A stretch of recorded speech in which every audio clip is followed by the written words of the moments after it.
आप देखिए दोस्तों, तो कल की क्लास में हम लोग क्लासिकल फिजिक्स को बड़े प्यार से और बड़े अच्छे ढंग से हम लोगों ने किया था। अब बड़ा प्यारा सा लग रहा होगा आप लोगों को कि भाई हम लॉ तो जानते थे, लेकिन यार लॉ कब कहाँ लागू होता है, मास्टर आंसर दे देता है, कहीं कहता है कि नॉन इनर्शियल फ्रेम में वर्क एनर्जी थ्योरम लागू नहीं होता है, तो लगता है कि सही है कि गलत है। सवाल बना, टीचर क्या करेगा, सवाल बना देगा नॉन इनर्शियल फ्रेम में वर्क एनर्जी थ्योरम लगा करके। तो ऐसी ऐसी आपकी क्वेश्चन में दिक्कतें जो थी उसको मैंने अपने ढंग से खत्म करने की कोशिश किया। आज के दिन हम इस जो आपको खत्म तो हो गया, लेकिन हम बताए थे आपको कि गैलेलियन ट्रांसफॉर्मेशन क्लासिकल फिजिक्स में एप्लीकेबल होता है, और बताए भी थे कि x dash x minus vt होता है और फ्रेम दोनों इनर्शियल है। लेकिन मैग्नेटिक फेनोमेनन को एक्सप्लेन करने के लिए गैलेलियन ट्रांसफॉर्मेशन जो होता है वह जो है एप्लीकेबल नहीं होता है। एप्लीकेबल इन द सेंस इसलिए नहीं होता कि मैग्नेटिक फेनोमेनन कल मैंने देखा था, फ्रेम बदला था, लॉ बदल गया, फोर्स बदल गया। आइंस्टाइन का एक इक्वेशन आएगा, एक लॉ आएगा, आइंस्टाइन साहब बोलेंगे कि कोई भी फ्रेम में, किसी भी इनर्शियल फ्रेम में फिजिकल लॉ नहीं बदलता है। अगर दो फ्रेम इनर्शियल है तो दोनों में फिजिकल लॉ सेम होगा। ये उनका आइंस्टाइन का कहना है। तो आइंस्टाइन साहब की बात को अगर मानी जाए तो भाई इनर्शियल दो फ्रेम है, दोनों में लॉ सेम होनी चाहिए। तो मैग्नेटिक फिनोमेनन से रिलेटेड जो घटनाएं घटती है उसमें जा करके ये प्रॉब्लम क्रिएट करने लगता है। पता तो चल गया था, तो मैंने कोई खास नहीं, मैंने मैथ 9th 10th का मैथ लगा करके, और जब निकाला जाता है तो पता चल जाता है। अब सवाल यह है कि एक इनर्शियल फ्रेम की सर्च की जाए कि कौन इनर्शियल फ्रेम होगा, क्या होगा। तो माइकलसन और मोरले जो एक्सपेरिमेंट है, वह एक्सपेरिमेंट एक ऐसा एक्सपेरिमेंट है जिसका रिजल्ट 0 था। इसने नल रिजल्ट दिया, फिर भी यह पढ़ाई होता है। एक हमारे पास साइंटिस्ट हुआ करते थे जिसका नाम है हाइजन, और हाइजन थ्योरी में आपने पढ़ा था कि एक एथर मीडियम होता है। एथर मीडियम जो होता है, कोई कोई एथर लिखता है और कोई कोई ईथर लिखता है, की चीज है। ये सब दो भाषा, फ्रेंच स्पेनिश में, जैसे डिब्रोगली थ्योरी पढ़ते हैं तो डिब्रोए पढ़ेगा फ्रेंच वाला, और उसी को ब्रोगली पढ़ेगा ब्रिटिश वाला। समझ गया ना? ब्रोए मुंह बना दो तो हो गया। जैसे अपने यहाँ कोई बंगाली है तो की कोची जोल खाओ, मैंने थोड़ा मुंह बनाएगा जोल खाने के, बोल तो वही रहा, सेम ही रहा है लोग, लेकिन थोड़ा सा लैंग्वेज का वही। उन लोगों का भी ब्रोई बोलेगा, हो गया वो फ्रेंच, और ये बोलेगा ब्रो तो हो गया क्या, ब्रिटिश। तो ये इस तरह की चीजें, कोई बात नहीं है, कोई लैंग्वेज का, कोई किसी का कोई नॉमिनेशन करो, नाम दो, कोई लेना देना नहीं। तो ईथर फ्रेम, ईथर जब पता चला तो ईथर फ्रेम में अर्थ को फिक्स मानकर, और ये सन को फिक्स मानकर अर्थ की वेलोसिटी मापने के लिए कोशिश किया गया कि अर्थ की वेलोसिटी क्या होती है। तो अर्थ की वेलोसिटी लगभग 30 किलोमीटर पर सेकंड के आसपास आता है, और वह स्पीड मापने का माइकलसन मोरले ने बहुत कोशिश किया, क्योंकि एक एब्सोल्यूट फ्रेम पता चल जाए। एथर एक एब्सोल्यूट फ्रेम हो जाएगा, जिस फ्रेम में सन क्या है, रेस्ट में है, तो हमको इनर्शियल एग्जैक्ट फ्रेम पता चल जाएगा। उन्होंने मरकरी के पुल पर एक सेटअप बैठाया, और उस सेटअप पर उन्होंने काम करना शुरू किया। डिफरेंट डेट को उस मरकरी पुल पर अपने पूरी सेटअप को घुमाया। बड़ा अच्छा रोचक एक एक्सपेरिमेंट है, लेकिन अपन को उधर घुसने की जरूरत नहीं है। घुमा कर डिफरेंट डेट्स ऑफ ईयर्स, मैंने 23rd में को रोटेट भी कर रही है, सन के चारों ओर चक्कर मार रही है, तो डेट भी अलग अलग ले करके और उन्होंने रिजल्ट मापने की कोशिश किया, लेकिन वह एक्सपेरिमेंट का उनको रिजल्ट 0 मिला। तब वह रिजल्ट तो 0 मिला, लेकिन 0 मिलने से क्या हुआ कि निराशा होनी चाहिए कि भाई कोई एक्सपेरिमेंट किया उसका कोई तो रिजल्ट ही नहीं है। लेकिन वह जो है बहुत बड़ा आधार छोड़ कर गया अपने पीछे, ये कहने पर मजबूर किया कि एथर जैसा कोई एब्सोल्यूट फ्रेम नहीं है, एथर मीडियम होता ही नहीं है, वह बेकार है, बकवास है, वह होता ही नहीं है। इसको प्रूव हो गया। कहानियां चलते रही, बातें बनती रही, फिर एक जो मैग्नेटिक फेनोमेनन को एक्सप्लेन करने की जरूरत थी, उसके लिए गैलीलियन के जगह पर लॉरेंट ट्रांसफॉर्मेशन है। यानी रिलेटिविस्टिक फिजिक्स में पहला योगदान हम कहें तो लॉरेंट ट्रांसफॉर्मेशन का है। और ये लॉरेंट ट्रांसफॉर्मेशन की अगर बात की जाए तो ये बताता है कि जो फ्रेम हमारा, देखिए STR पढ़ रहे हैं, स्पेशल थ्योरी ऑफ रिलेटिविटी। क्या आप देखने जा रहे हैं? Special theory of relativity. और जानकर आपको ताज्जुब होगा कि स्पेशल थ्योरी ऑफ रिलेटिविटी में जो चीजें आप पढ़ेंगे उसमें 2-3 पॉइंट आपको क्लियर होगा कि स्पेशल थ्योरी ऑफ रिलेटिविटी में आपको, जिसको STR कहा जाता है, फ्रेम कभी भी नॉन इनर्शियल नहीं होता है।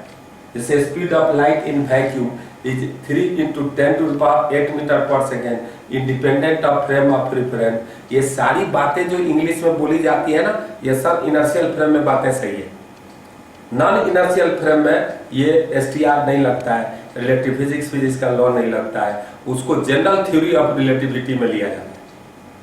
इसीलिए आप जो भी रिलेटिविस्टिक में कोई भी इक्वेशन लगा रहे हैं, चाहे बात कर रहे हैं, तो दोनों फ्रेम इनर्शियल होना चाहिए, तो एक के रिस्पेक्ट में दूसरा एक्सेलरेट नहीं होना चाहिए। यह स्पेशल थ्योरी ऑफ रिलेटिविटी का कमाल है। आपको आउटलुक जानना है कि डर खत्म हो जाए, तो आज हम आउटलुक आपको पूरा खत्म कर रहे हैं। उसके बाद जनरल और स्पेशल दोनों रिलेटिविस्टिक में आता है। हाँ, दोनों जनरल रिलेटिविटी थ्योरी भी आता है, लेकिन वो उसमें यहाँ पर आपको सिर्फ स्पेशल थ्योरी ऑफ रिलेटिविटी की बात हो रही है, STR। और उसमें जो है फ्रेम क्या होना चाहिए? इनर्शियल। ये चीज आप गांठ बांध करके रख लीजिए और ये आपको याद रहनी चाहिए।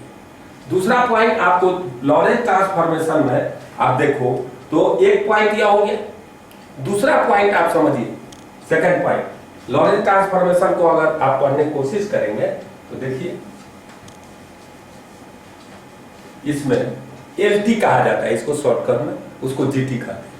तो इसमें जो है कुछ कैलकुलेशन करने के पहले आपको थोड़ा सा मैं इसका दे देता हूं कि अगर यह फ्रेम है, S फ्रेम है जो कॉल होता था, याद है? और सिंक्रोनाइज करने के लिए आपको क्या करना पड़ेगा? T0 पर दोनों को कोइंसाइड कराना पड़ेगा, यहां भी कराना पड़ेगा। T0 पर इसकी ओरिजिन और S प्राइम या S डैश फ्रेम कहो या S प्राइम फ्रेम कहो, उनकी ओरिजिन कोइंसाइड होनी चाहिए। किसी T टाइम में निकल, मान लो कि वह V0 से चल रहा है, क्योंकि ये क्या होना चाहिए? इनर्शियल होना चाहिए।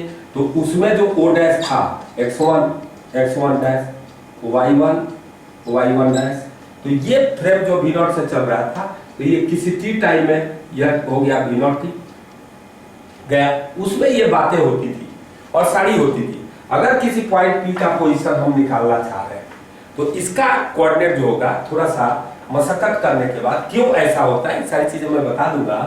क्योंकि इस फ्रेम में उसका x क्या आता था? x dash is equal to x minus VT। किसमें आया था? V मान लो इसको वेलोसिटी से चल, तो ये होता था। लेकिन इसमें होगा, LT में होता है x minus VT by root under 1 minus V square by C square. कैसे होता है, क्यों होता है, इसको हम थोड़ा सा रफ में आपको बता दें। डेरिवेशन करने की जरूरत नहीं है, क्योंकि हमारे सिलेबस में ये है नहीं, तो हम पढ़ेंगे क्यों इसको डिटेल में। लेकिन हम सतर्क रहने के लिए, ताकि आपको कोई डराए नहीं, क्या रिलेटिविस्टिक लागू होता है। बहुत लोग बोल करके भाग जाता है, तो काहे लागू होता है बता। तो उसके लिए मैं आपका बाउंड्री थोड़ा सा ऊंचा कर दे रहा हूं, ताकि आपको कोई डर न लगे कोई किसी लेवल की बात करे। तो ये होता है x dash equal to X minus V T by root under 1 minus V square by C square. और ये जो चीज है आई एक्स डैश अब बदल गया, गैलीलियन में यही होता था, ये भी होगा। दूसरा टाइम भी चेंज होता है, इसकी घड़ियां जो मापेगी और कोई इवेंट को, और इसकी घड़ियां जो मापेगी अलग अलग टाइम मापेगी, और वह टाइम इसमें एस प्राइम फ्रेम इसको बोलेंगे, या एस फ्रेम है और यह एस डैश फ्रेम है जो चल रहा है, जो चल रहा है इस ग्राउंड मान लो इसको, ये ग्राउंड पर तो यह एस है और यह एस डैश है, तुम ग्राउंड में मान लो इसको, ग्राउंड में अटैच है, और यह एक ट्रेन में अटैच है जो कांस्टेंट वेलोसिटी है, तो ये एस प्राइम फ्रेम है या एस डैश फ्रेम या एस प्राइम फ्रेम को दोनों कोई कुछ कह सकते हो। एक्स डैश जो है इस फ्रेम में कोऑर्डिनेट है, इस पॉइंट का एक्स कोऑर्डिनेट, और एक्स जो है इस फ्रेम में। इसकी घड़ियां अगर इसको इसकी यहाँ पर कोई इवेंट हो रहा है और उस इवेंट के लिए जिस समय हुआ टी माप रही है, तो इसकी घड़ियां जैसे क्लासिकल फिजिक्स में इसमें घड़ी रखो चाहे इसमें, अगर इस घड़ी के अनुसार या टी इक्वल टू 1 सेकंड पर पी पॉइंट पर कोई फेनोमेनन हुआ तो इस घड़ी के अनुसार भी टी इक्वल टू 1 पर होगा। क्लासिकल फिजिक्स में जो हम लोग फिजिक्स पढ़ते हैं उसमें टाइम दोनों सेम होता है। ऐसा नहीं कि लिफ्ट फ्रेम में कोई बॉल गिरा तो 10 सेकंड लगा तो ग्राउंड फ्रेम में 20 सेकंड लगेगा, ऐसा नहीं होता है। लिफ्ट के फ्रेम में भी 10 सेकंड लगेगा तो ग्राउंड फ्रेम में भी 10 सेकंड लगेगा। सही है ना, हम सही बोल रहे हैं ना, बोलिए।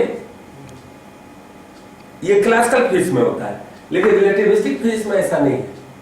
इसकी घड़ियां और इसकी घड़ियां, इससे जो फिनोमेनन होगा वो अलग अलग टाइम मापेंगे, और उसके लिए फॉर्मूला आपको अजीब सा लग रहा होगा, थोड़ा सा हम एक ऐसा एग्जांपल छोटा सा लल्लू टाइप का देंगे जिससे आप ऐसा ही समझ जाइएगा। इस पर इनकी घड़ियां टी डैश टाइम मापी तो उसकी घड़ियां क्या टाइम मापेंगी, तो वह टी मापेंगे, ये टी डैश घड़ी एस प्राइम में जो घड़ी है वो माप रहा है, और टी किस में, इस घड़ी में, यह वाला माइनस एक्स भी, एक्स कोऑर्डिनेट है इसका किस फ्रेम में, इसमें, किसमें, इसमें, ठीक है, और by X V by C square by root under 1 minus V square by C square. ये इक्वेशन है, आपको मैं बता रहा हूं कि ये हो गया X dash equal to X minus V T by root under 1 minus, माने एल टी में क्या होगा, दोनों में क्लासिकल फिजिक्स में क्या थे, ये टी डैश और टी बराबर होते थे, यहाँ दोनों अलग है रिलेटिविस्टिक में, यहाँ X dash X minus V T by root under 1 minus V square by C square, यह गुड है। दूसरा बात क्या है, ये तो आपको दो फ्रेम में अगर देखिएगा कोई फेनोमेनन को तो उसके लिए टाइम भी घड़ियां जो मापेगी फ्रेम में वो भी अलग अलग मापेगी। यहां से आप मैसेज ले लीजिए। अब इस मैसेज से मतलब नहीं है, इसके बाद जो है सबसे इंपॉर्टेंट बात जो आइंस्टाइन साहब ने बोला उसको समझना बहुत जरूरी है। आइंस्टाइन का कुछ पोस्टुलेट है, उसको जानना पड़ेगा कि पहला उसका आइंस्टाइन का पोस्टुलेट क्या है, कि पहला उसका पोस्टुलेट है जो दिमाग में रखना चाहिए कि space is free space is homogeneous, free space is homogeneous. जो आपका फ्री स्पेस है वह होमोजीनियस होता है। आपका जो स्पेस दिया हुआ है, जो फ्री स्पेस है, वह आपका क्या होने वाला है, होमोजीनियस होता है। होमोजीनियस का मतलब क्या होगा, जैसे फ्री स्पेस का मतलब पहले समझिए, ऐसा स्पेस जहां पर कोई इंटरेक्शन नहीं कर रहा है, वहां पर अगर आप कोई एक्सपेरिमेंट यहां कर रहे हैं इंडिया में और इससे आसपास कोई इंटरेक्शन करने वाला नहीं है, तो फ्री स्पेस में आप एक्सपेरिमेंट किया, आप इंग्लैंड में जाकर के भी एक्सपेरिमेंट करिएगा तो सेम रिजल्ट आएगा। यानी फ्री स्पेस कहीं का भी होमोजीनियस है। आप फ्री स्पेस चंद्रमा पर जाकर वर्क कीजिए, अगर फ्री स्पेस है वहां पर उससे कोई इंटरेक्शन नहीं, आपके लैब से कोई इंटरेक्शन नहीं कर रहा है तो ठीक है, वो रिजल्ट सेम आएगा। इसी को कहा जाता है फ्री स्पेस इज होमोजीनियस, पहला पॉइंट। दूसरा पॉइंट क्या कहता है कि इनर्शियल फ्रेम में फिजिक्स का लॉ नहीं बदलता है, वह ज्यों का त्यों रहता है। वह आज भी है, कल भी था, परसों भी रहेगा, और जब हम जन्म लिए थे कि नहीं आई डोंट नो तब भी वो था। लॉ बना था तब भी वो था, लॉ नहीं बना था तब भी वह था। नहीं, मेरी बात को आप समझ रहे हैं कि वह लॉ नहीं बदलता, फिजिकल लॉ नहीं बदलता। एप्पल नीचे गिर रहा है ग्रेविटी के लॉ के अनुसार, तो पहले भी गिरता था, आज भी गिरता है। उस लॉ को मैथमेटिकल फॉर्म हमने दे दिया, वो था, है, रहेगा। और क्या कहा कि किसी भी इनर्शियल फ्रेम में physical law of physics invariant होता है, वो नहीं बदलता है। तो लिख लीजिए in any inertial frame, in any inertial frame, law of physics are laws of physics are invariant, नहीं बदलता। इनवेरिएंट का मतलब आप समझ रहे हैं? इनवेरिएंट का मतलब हुआ कि अगर मान लो कि S और S प्राइम था तो दोनों इनर्शियल थे, एसटीआर में इनर्शियल की बात होगी, तो दोनों S में जो लॉ अगर आया F इक्वल टू ml, तो S डैश में भी F इक्वल टू ml ही होगा, उसमें कोई परिवर्तन नहीं होगा, दोनों में लॉ सेम लगेगा, हूबहू। यही कहता है कि दो डिफरेंट इनर्शियल फ्रेम में लॉ सेम होता है। तीसरा क्या है कि लेकिन ये सारी बातें फ्रेम जो चूज आप कर रहे हैं सारे के सारे इनर्शियल होना चाहिए। तीसरी जो पॉइंट इसके लिए इंपॉर्टेंट पॉइंट है कि तीसरी जो पॉइंट है, और वह इंपॉर्टेंट पॉइंट क्या है कि कोई भी अगर लॉ है, अगर कोई भी अगर लॉ की हम बात कर रहे हैं, तीसरी जो है लॉ है वो ध्यान दें, एस और एस प्राइम दो फ्रेम में कंपेयर कर रहे हैं, वो सब इनर्शियल है, नॉन इनर्शियल की बात नहीं हो रही है। कि speed of light in vacuum is independent of frame of reference. किस इसका मतलब क्या हुआ, लिख लीजिए पहले कि speed of light in vacuum is independent of frame of reference, independent of frame of reference। यानी स्पीड ऑफ लाइट, देखिए स्पीड ऑफ लाइट वैक्यूम में जो होगा वो फ्रेम से इंडिपेंडेंट होगा। जैसे आप जानते हैं कि अगर इधर से एक ट्रेन आ रही है 10 मीटर पर सेकेंड से और इधर से एक ट्रेन आ रही है 5 मीटर पर सेकेंड से, तो आप देखो कि इसमें बैठा हुआ बंदा, ये ग्राउंड पर बैठा हुआ 10 और 5 माप रहा है, इसमें बैठा हुआ बंदा इसको 15 मीटर पर सेकंड से आते हुए मापेगा। यानी फ्रेम बदलने से स्पीड बदल गया, बदल रहा है कि नहीं। परंतु ये लॉ क्या कहता है भाई, ये जो लॉ कहता है उसको समझिए। ये लॉ दूसरा बात बोलता है कि नहीं, स्पीड ऑफ लाइट की बात करोगे तो किसी भी फ्रेम में सेम आएगा। जैसे ये c स्पीड से अगर कोई फोटोन आ रहा है इधर, c स्पीड से आ रहा है और दूसरा फोटोन c स्पीड से इधर जा रहा है, तो ये जो इसकी वेलोसिटी मापेगा c ही मापेगा, न कि 2c मापेगा। या फ्रेम से इंडिपेंडेंट है।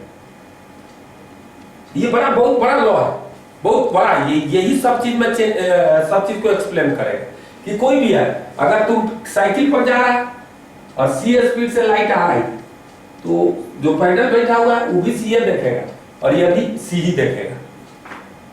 जैसे आपको क्या होता है बरसात के दिन में, या स्कूल की जो कभी स्कूल में पढ़ाने वाली जो टीचर होती हैं, उनकी नई नई शादियां होती है, तो अगल बगल उसको देखना चाहता है तो छाता लेकर रखती है। जैसे बुजुर्ग कोई देख रहा है उधर छाता कर देती है, ले बेटा देख ले चेहरा। तो जनरली मैंने मिडिल क्लास की फैमिलियों में ऐसा होता है कि ससुर ससुर और अगल अगल मुहल्ले के लोग रहते हैं। अब शादी हो गई, उस मुहल्ला में नहीं गई है और मुहल्ले के पतो हुआ है, तो ऐसा थोड़ा कि दुपट्टा फेंक करके चल रही है, तो वो थोड़ा सा शर्मा कर चलती है, तो वो छाता लेकर चलती है धूप में भी।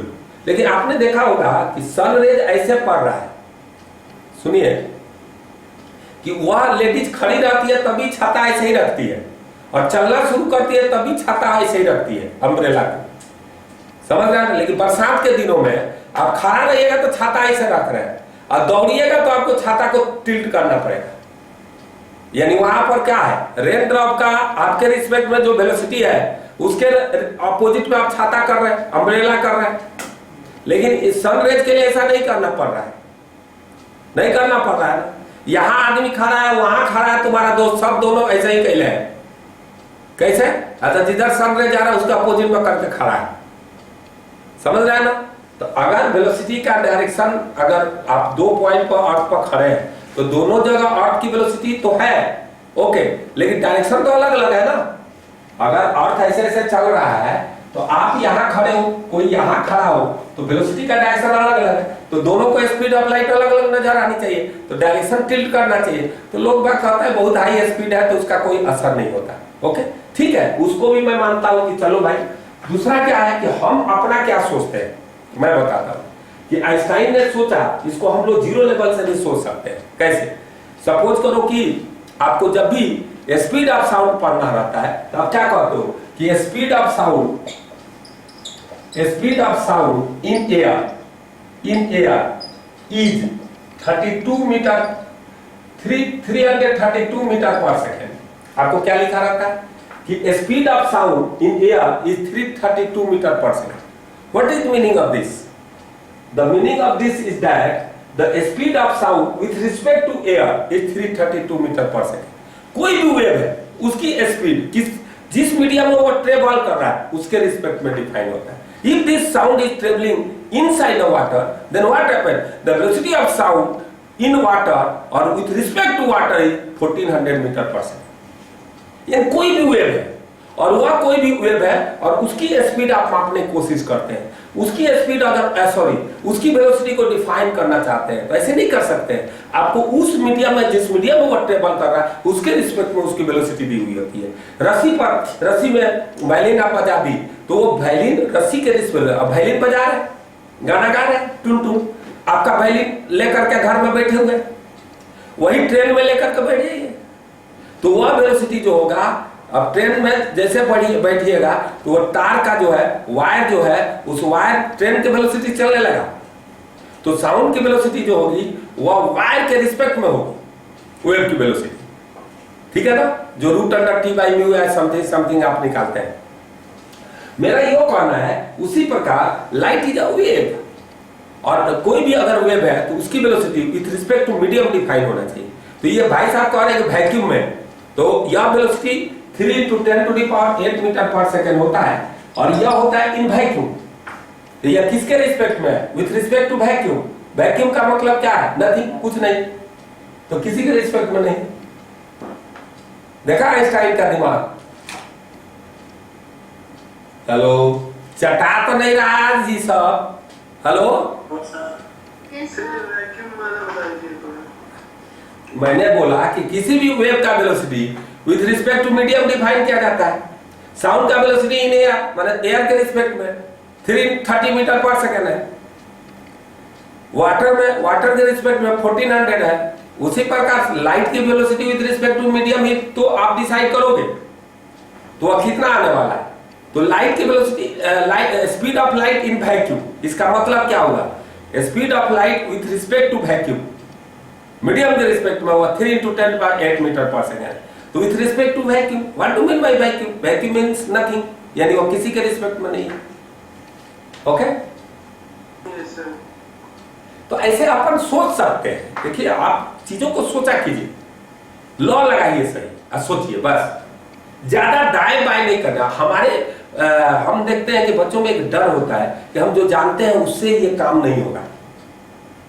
आपको पता होना चाहिए कि आदमी डरता है कि मेरे पास जो पैसा है उससे हम ये काम नहीं कर सकते, डरते रहता है, उसी में कुछ कर देता है, 10 करता है तो 9 सक्सेस हो जाता है, 1 फेलियर भी होता है। जो सोच रहा है उसकी भी बात सही हो जाती है। तो उसको कहानी जो कुछ करने वाला नहीं रहेगा उसकी कहानी देगा कि देखो बहुत उड़ रहा था, गया ना काम से। और जो सक्सेस है वो 9 जो सक्सेस हुआ उसका एक कहानी बताएगा कि देखो रिस्क लिया, आगे बढ़ गया। तो रिस्क विथ प्रॉपर प्लानिंग गलत नहीं है। अब पता ही नहीं है, कुआं में डूब गए। आज हमारा सीएस से डिस्कशन ऐसे ही हो रहा था, कोई बात थी, हम लोग का कोई चीज डिस्कस हो रहा था, कोई मैंने फैक्ट्री में होता है, तो उसने एक बात बोला कि हमने बोला कि कैसा अपन काम करते हैं, तो उसने एक बात बड़ा अच्छा बोला, इसको समझना चाहिए। उसने बोला कि सर अपन को वही काम करना चाहिए जिसके बारे में नॉलेज हो। अगर नॉलेज नहीं है, वह काम आप शुरू कर दिए तो उसमें फेलियर निश्चित है। क्योंकि बगल वाला जानता है कि इसको आता नहीं है, तो जितने लोग हैं सब मिलकर निपटा देंगे। ये बात, वह सीए अच्छा खासा सीए है और प्लस है कि उस भी बिजनेस किया था, 4 बिजनेस में चारों पे फेल हो गया, तो वह अपनी एक्सपीरियंस बताया। और ये बात मेरे को अच्छा लगा कि भाई आपको नॉलेज नहीं है, उसमें चल गए और डूब गए, कह रहे हैं कि डूब गए, पैसा लॉस हो गया। तो प्रॉपर प्लानिंग नहीं था, प्रॉपर नॉलेज नहीं था और उस फील्ड में आप चले गए। तो मेरा ये कहना है कि आपको वही बात बोल रहे हैं कि यार ठीक है, हम सोच रहे हैं, लॉ लगाकर सोच रहे हैं, हो सकता है आइंस्टाइन हम बेटर सोचे होंगे, इसका मतलब नहीं कि बेटर सोचने वाले लोग ही खत्म हो गए। आप उससे बेटर निकल सकते हैं, आपकी सोच अच्छी होनी चाहिए। जो लॉ जानते हैं, जितना चीज जानते हैं, ऐसा नहीं कि आपको आईआईटी का बीटेक का डिग्री हो जाएगा, एमटेक में पढ़ लीजिएगा तब जाकर सोचना शुरू कीजिएगा। जितनी नॉलेज है उसी आधार पर आप सोच सकते हैं। वही फिजिक्स लगाकर आप मॉड्यूल बना सकते हैं। आपको जितनी फिजिक्स आती है, मैं बता रहा हूं, उस फिजिक्स के आधार पर हम आपको न्यूक्लियस का स्ट्रक्चर क्या, न्यूक्लियस का रेडियस निकाल कर दिखा देंगे। जितनी आपको फिजिक्स आती है बस उतना ही से। और लोग क्वांटम फिजिक्स धन धनाधन बहुत लगाएगा, लगता भी है, हमें भी आता है, सबको आता है हायर फिजिक्स जो जानता है, लेकिन आप कम नहीं जानते हैं। आपकी फिजिक्स बड़े मजेदार है, उसका लगाने का तरीका है, ठीक है, वो लगाएंगे तो रिजल्ट एग्जैक्ट नहीं आएगा, लेकिन वो इंडिकेट कर देगा। एक माने हम फिजिक्स के साथ उतना न्याय नहीं करेंगे अगर आपकी फिजिक्स से वो क्वांटम फिजिक्स तक ले हम पहुंचे, लेकिन ये भी नहीं है कि उतना अन्याय भी नहीं करेंगे। हम जो क्वांटम फिजिक्स में चीजें हो रही है, हम क्लासिकल फिजिक्स से समझ तो सकते हैं यार, वो वहां इतना वेरिएशन हुआ होगा, एग्जैक्ट डेटा हमें नहीं मिलेगा, लेकिन क्या हो रहा है ये तो समझ में आ जाएगा। आम टूट कर गिर रहा है तो क्वांटम फिजिक्स में भी गिर रहा है, क्लासिकल फिजिक्स में भी गिर रहा है, रिलेटिविस्टिक फिजिक्स में भी गिर रहा है। हाँ, आम गिरने के फेनोमेनन तो फिक्स है, एक्सप्लेन करने का तरीका अलग है। आई बात समझ में? आई बात समझ में? इसलिए आप ऐसा नहीं डर सकते हैं, आपको नॉलेज लेकिन होनी चाहिए। तो ये लॉ है और ये लॉ बड़ा अच्छी चीज है। आपको ये लगा होगा कि टाइम का वेरिएशन कैसे हो जाता है, ये बात आपको थोड़ा सा अटका होगा, खटका होगा, तो मैं थोड़ा सा उसको बताऊंगा। सपोज कीजिए हमारा एक स्पीड रिलेटिविस्टिक फिजिक्स जब भी लागू होता है तो उसके लिए बड़ा हम वेलोसिटी जो चूज करते हैं, जो एस प्राइम वाला, तो वह भी 2 चूज करना है, 0.6c या 0.8c। इससे क्यों चूज करना? क्योंकि √1 - v² है, वहां पर जाकर के ये फायदे का सौदा हो जाएगा। कैलकुलेशन करने में आसानी होगी और कोई बात नहीं है। इसीलिए यही हम वेलोसिटी चूज करके काम करते हैं, हम करते हैं और लोग बात भी करते हैं। तो मैं आपको बताऊं कि इसको थोड़ा सा आप गौर करो, थोड़ी सी इसको आर्जू करो कि एक हम आइडिया ले रहे हैं, वो एग्जैक्ट नहीं है, हम तुम्हारी फिजिक्स से उसको समझा रहे हैं कि कैसे टाइम चेंज हो सकता है। 0.6c पर तो रिलेटिविस्टिक नहीं 0.6c क्या है? रिलेटिविस्टिक हो गया ना, क्या पढ़ रहे हैं आप भाई? नहीं 0.6c से ज्यादा 50% से ऊपर हो गया ना, 50% से रिलेटिविस्टिक का रिजल्ट बेटर हो जाता है। तो मैं आपको बताऊं, मेरे को थोड़ा सुनिए आप लोग अच्छा से। मैं एक बात बताना चाहता हूं कि थोड़ा सा आपको विजुअलाइज कर रहा है कैसे टाइम चेंज होता है। तो इसमें जो फिजिक्स इन्वॉल्व हो रहा है वह जो है सिर्फ आपको बताएगा, रिजल्ट सही नहीं आएगा, क्योंकि हम लॉरेंस ट्रांसफॉर्मेशन नहीं लगा रहे, आपकी जो फिजिक्स है वही लगाकर सिखा रहे हैं। थोड़ा सा खाली आइडिया दे रहे हैं। मान लीजिए यहाँ बॉल एक जल रहा है, ठीक है, और एक ऑब्जर्वर इसमें बैठा हुआ है, और यह मान लीजिए चल रहा है कुछ वेलोसिटी से, मान लो ये v0 से चल रहा है, ओके, इसमें ऑब्जर्वर बैठा हुआ है। अब ये ऑब्जर्वर को यह पॉइंट चलता हुआ नजर आएगा कि स्टेशनरी? स्टेशनरी नजर आएगा। अब ये स्टेशनरी नजर आएगा तो ये डिस्टेंस अगर मान लो कि l है, तो ये ऑब्जर्वर कभी भी इनके बीच का डिस्टेंस मापे, तो इसका मापने का क्या तरीका भाई? तो इस पॉइंट का कोऑर्डिनेट पता कर ले, इस पॉइंट का कोऑर्डिनेट पता कर ले, तो बराबर ही आने वाला है, क्योंकि इसके रिस्पेक्ट में ये रेस्ट में है। तो यहां से जो फोटोन निकलेगा उसको जाने में ये टाइम फोटोन का निकलना और फोटोन का यहाँ जाना, ठीक है। अब ये जो फोटोन निकला और यहाँ गया, तो आप अपनी भाषा में, माने हम यहाँ पर फिजिक्स के लॉ के साथ न्याय नहीं कर रहे हैं, लेकिन फेनोमेनन को समझने के लिए अपनी फिजिक्स से समझ रहे हैं, क्लासिकल फिजिक्स के तरह से इस रिलेटिविटी को। तो यहाँ से यहाँ यह जाएगा, तो आप टाइम माप लो, इसमें L/c होगा। ओके, इसमें आदमी घड़ी लगा है तो घड़ी को पता चल जाएगा। अब जो ग्राउंड पर बैठा हुआ है बंदा, सोचो उसके रिस्पेक्ट में ये चल रहा है, तो अब सोचो कि यहां से जब फोटोन निकला और यहां पहुंचा, तो इसके फ्रेम में टाइम लग गया मान लो t1, चल रहा ऐसे ही कुछ। ये देखो ये रिजल्ट सही नहीं रहेगा, LT लगाएंगे तब सही रिजल्ट आएगा, लॉरेंस ट्रांसफॉर्म ऐसे। तो ये फोटोन को यहां से यहां जाने में कितना टाइम लगेगा, देखो t1, तो क्या आने वाला है, जैसे ही अब फोटोन यहां से आ गया तो टाइम लगा t1। उस t1 टाइम में यह भी पॉइंट आगे बढ़ गया v0 t1, तो उसको डिस्टेंस कितना ट्रेवल करना पड़ा, l प्लस v0 t1 अब c, तो L/c अब प्लस v0/c t1 आ गया कि नहीं। ये फिजिक्स, ये रिजल्ट सही नहीं है, लेकिन ये तो बता दिया ना, ये तो बता दिया कि टाइम तो अलग अलग आएगा। ये जो इनके पास जो घड़ी है वह यह टाइम मापेगा, इनके पास जो घड़ी है यह time मापेगा।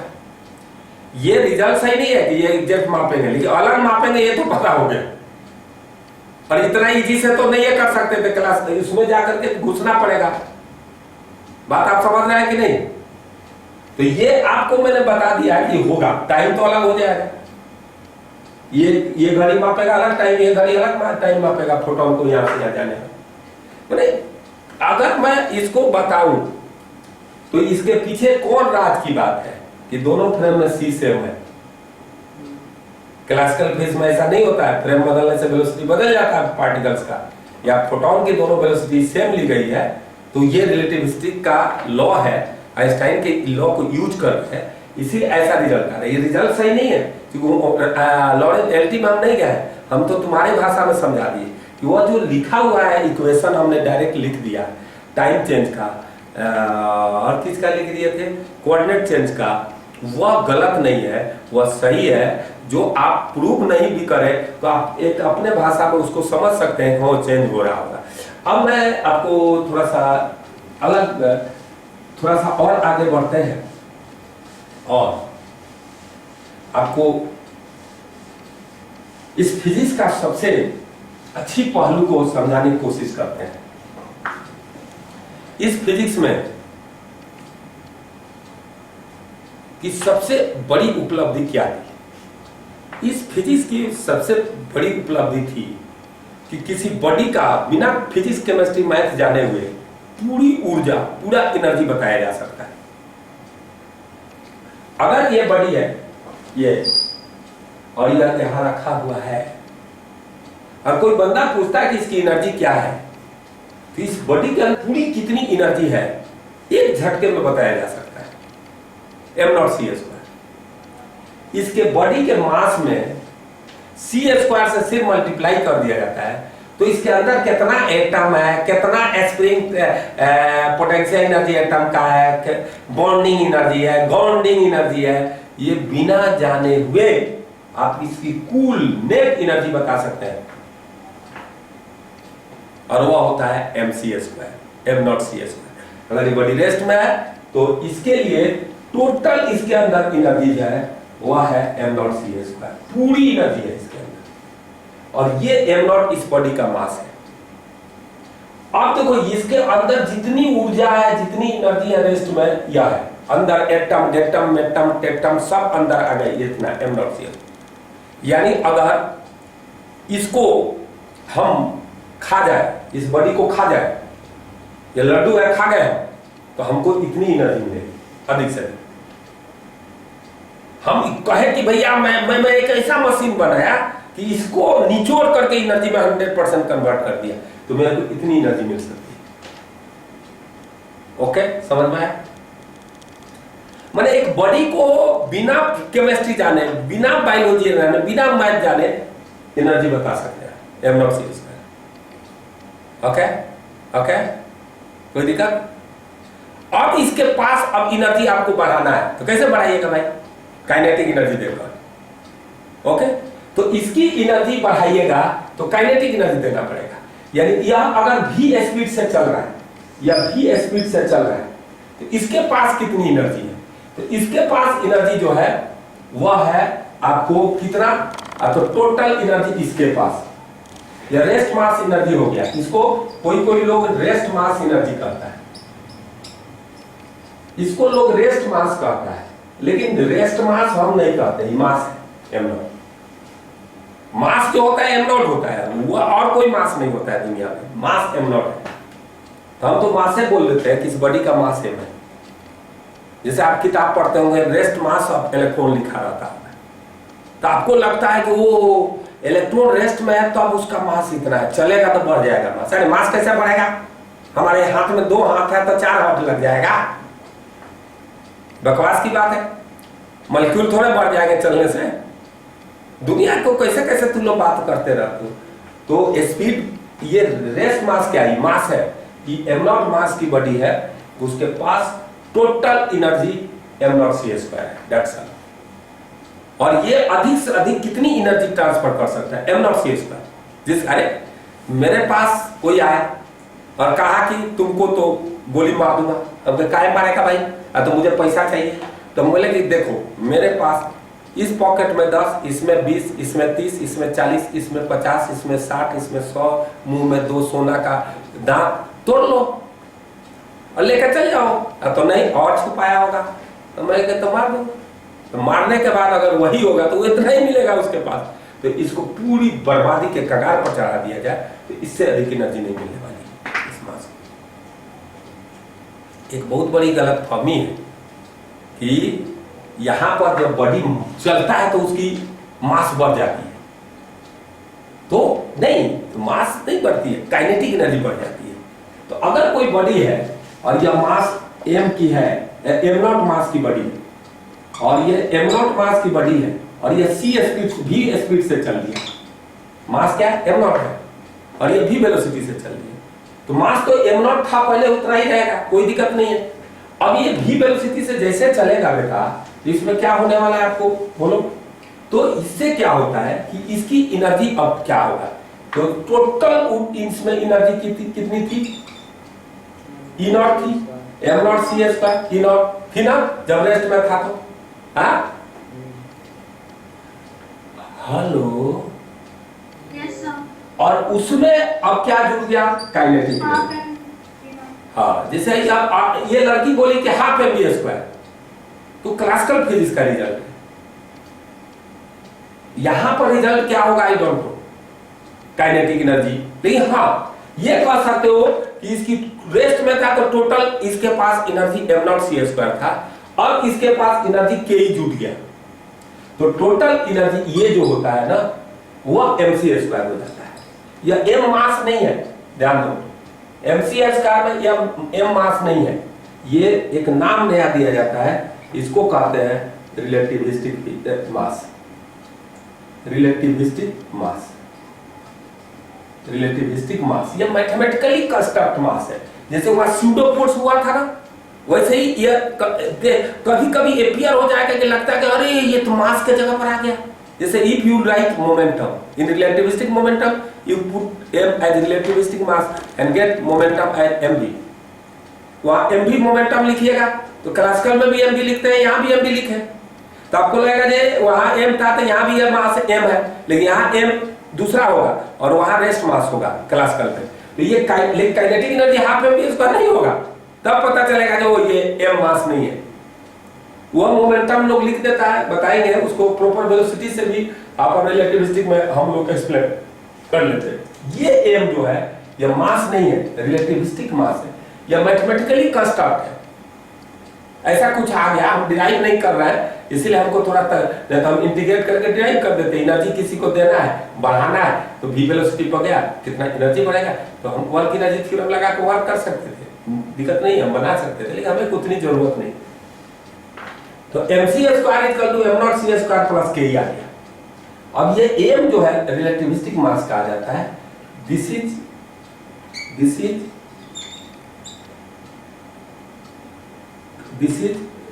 not a mass, it is a term method. This is a term which is mathematically construct.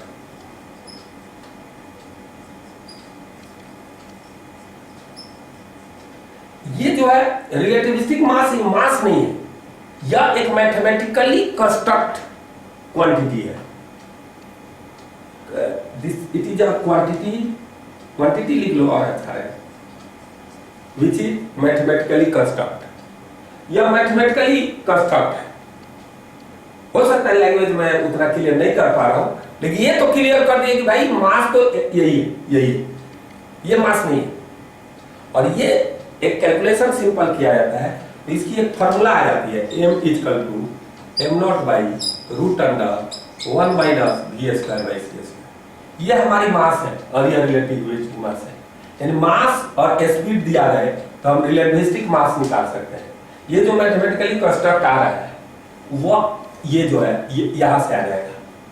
और ये अगर देखा जाए तो आप देखो, अगर इसमें हाफ एम बी स्क्वायर जोड़ दो तो इसमें हाफ एम बी स्क्वायर जोड़ोगे तो ये नहीं आने वाला है। इसीलिए रिलेटिविस्टिक फिजिक्स में kinetic energy half M B square नहीं होता है, क्लासिकल फिजिक्स में होता है। समझ रहे हो? यहां क्या होता है, अब देखो काइनेटिक एनर्जी का फॉर्मूला यहां, तो काइनेटिक एनर्जी होगा mc स्क्वायर, ये रिलेटिविस्टिक मास है। अब minus m not c square, ये होगा।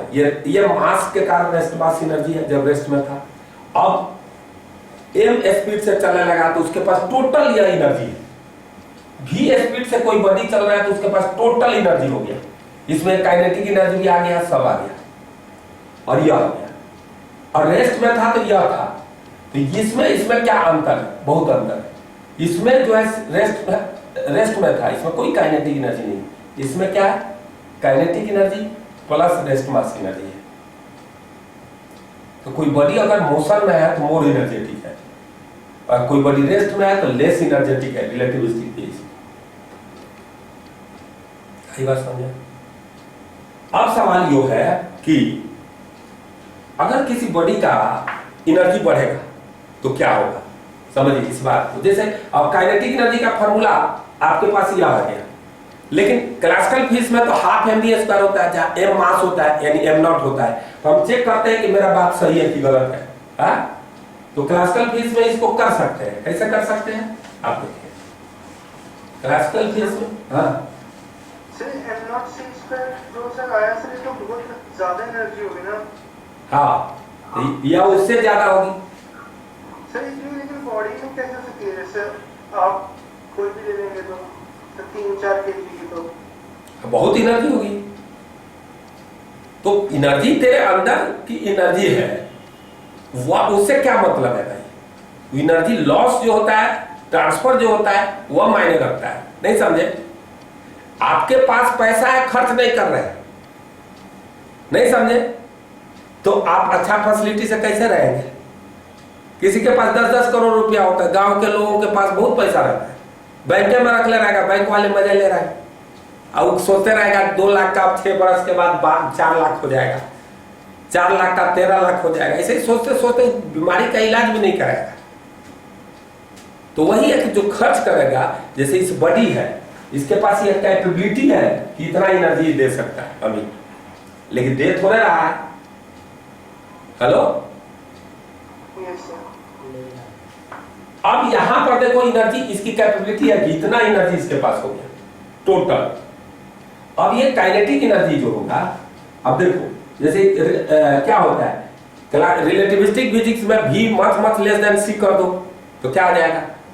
क्लासिकल फिजिक्स का रिजल्ट हो जाएगा। तो रिलेटिविस्टिक फिजिक्स का कोई फॉर्मूला गलती लिख दिया तो v much less than c रख दो तो क्लासिकल वाला फॉर्मूला तो सब याद रहता है हम लोग को, तो चेक हो जाएगा। तो हम चेक करते हैं कि ये काइनेटिक एनर्जी का जो मैंने फॉर्मूला बता दिया तू लोग रट गया, डीवी सिंह बोल दिया कि रट लिया गया, ऐसा ही होगा, तो विश्वास कैसे होगा? तो तुम कहो क्लासिकल फिजिक्स लाओ, half M not V square आता है कि नहीं इससे? तो देखिए काइनेटिक एनर्जी क्लासिकल फिजिक्स में क्या होगा इससे, क्लासिकल फिजिक्स में क्या होगा? तो ये काइनेटिक एनर्जी निकालना है क्लासिकल फिजिक्स में, तो यह होगा एम नॉट सी स्क्वायर अब by root under 1 minus V square by C square अब माइनस बोलो एम नॉट सी स्क्वायर, ये होगा। देखिए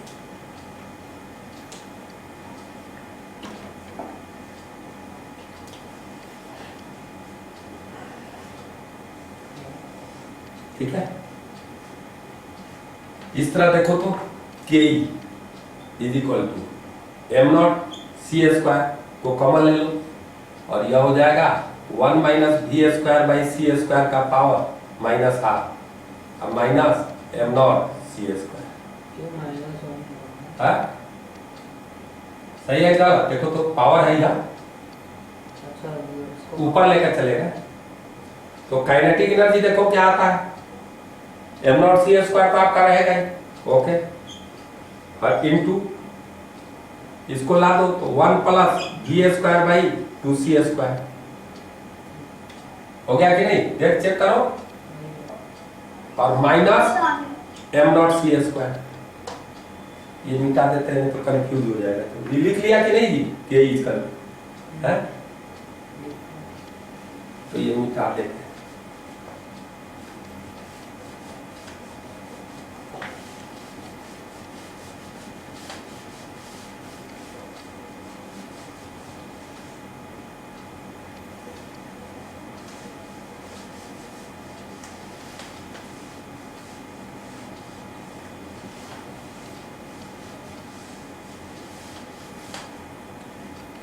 तो यहां से के ही देखिए इक्वल टू होगा एम नॉट सी स्क्वायर, अभी बाइनोमियल लगा सकते हैं क्योंकि यहाँ भी क्या है मत लेस देन सी है, तो ये बाइनोमियल लगा सकते हैं आराम से, नहीं जी? और बाइनोमियल लगा दिया तो यहाँ पर देखो पावर अंदर आ गया तो माइनस माइनस प्लस यह हो गया, और इससे देखो कितना आ गया काइनेटिक एनर्जी, कितना आ गया देखो तो half M not V square. यानी काइनेटिक एनर्जी का फार्मूला तुम नहीं जाना, उसका फार्मूला क्या होगा, यहां ले हम लोग गए भी नहीं, रिलेटिविस्टिक में निकालना होगा तो mc square minus m dot c square कर देंगे, लेकिन ये जांच लिए कि देख सनम तू है कौन, हु आर यू, तो हु आर यू पता हो गया कि तू काइनेटिक एनर्जी तो है, क्योंकि हम जब क्लासिकल रिजल्ट निकालने की कोशिश किए तो मेरा आ गया, या मास आ गया, ये मास है, रियल मास है, ये रिलेटिविस्टिक चीज नहीं है, मास है। तो मैं बता रहा हूं इस तरह हम चेक कर सकते हैं, एक चेक करके तो काइनेटिक एनर्जी का फार्मूला हमें पता हो गया, ये mc square minus m not c square कहेंगे। दूसरा होता है मोमेंटम, तो यहाँ मोमेंटम p इक्वल टू होता है, यह mv होता है, यही से कंफ्यूजन हुआ कि यह m मास है, क्लासिकल फिजिक्स में यह m नॉट v होता है, यहाँ का यह m और क्लासिकल फिजिक्स का m में दिल्ली आसमान का अंतर, वहां मास होता है और यहाँ रिलेटिविस्टिक मास है मोमेंटम में, तो ये p इक्वल टू होगा यहाँ ये mv m not v by root under 1 minus V square by C square. और ये जो है आपका क्लासिकल फिजिक्स में यहाँ पर मास के जगह पर रिलेटिविस्टिक मास का यूज होता है, और ये हो गया आपका मोमेंटम, ठीक है।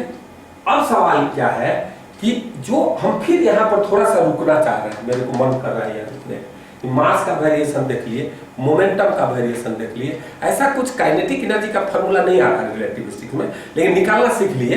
ये mc स्क्वायर में से m नॉट c स्क्वायर करेंगे तो m मास नहीं है, m नॉट तो मास है, तो रेस्ट मास एनर्जी में घटा देंगे तो आ जाएगा। अब सवाल है कि कोई एक एग्जाम्पल छोटा छोटा करते हैं पहले, कोई यह जो है स्प्रिंग या नेचुरल लेंथ है, या स्प्रिंग आपको नेचुरल लेंथ है, ओके।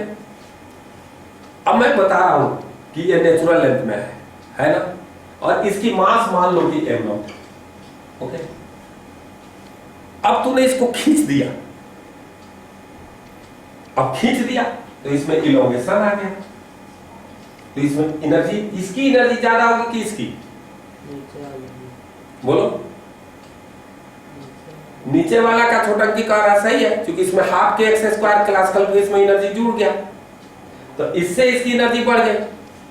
अब हम रिलेटिविस्टिक से इसको एक्सप्लेन कर रहे हैं कि क्या होगा। तो अगर रिलेटिविस्टिक से इसको एक्सप्लेन किया जाए तो देखो क्या होने वाला है। इसमें कहाँ से रिलेटिविस्टिक लगेगी? हम तो क्लासिकल फेज पढ़ते ही है ना।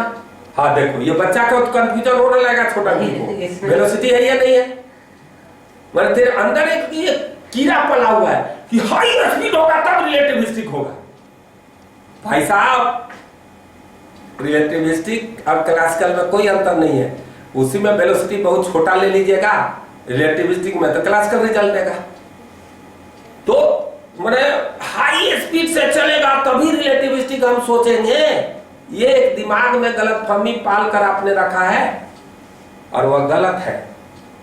हम आपको बिना चलाए हुए बॉडी में रिलेटिविस्टिक लगा दूंगा और लगाऊंगा तो आपकी बैंड बच जाएगी, और उसको बिना रिलेटिविस्टिक आप समझ नहीं सकते, सोच नहीं सकते।